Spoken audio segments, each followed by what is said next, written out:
Barato kag madasig nga internet gintagaan sang pagtamod sa 23rd International Cable, TV and Telecommunication Congress and Exhibit. Si Ashley Liza nakatutok.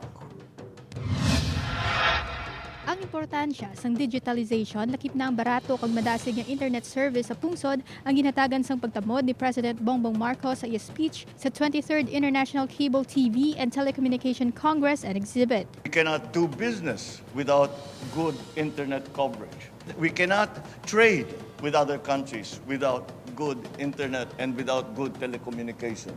We cannot do all of the things that are necessary to transform our economy without good connectivity, with a high bandwidth, with good speed, and at a very affordable price.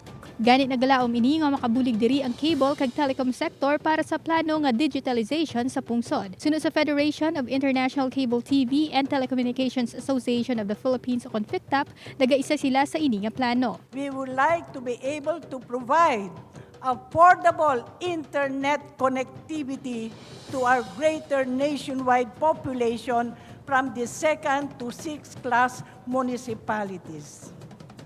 As we pursue our joint initiatives and aspiration for a national broadband strategy. Ginpunta naman ni GMA Network Chairman and CEO, Attorney Felipe L. Gozon, ang papel sang digitalization sa viewer feedback.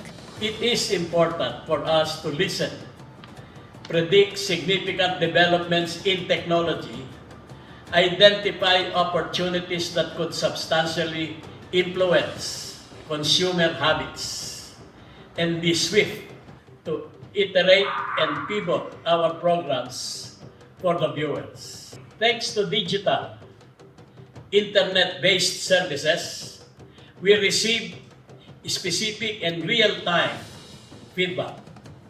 These analytics help us evolve our programs based on viewer behavior as well as on other nuances presented by the data. Ashley Liza para sa GMA Regional TV Early Edition.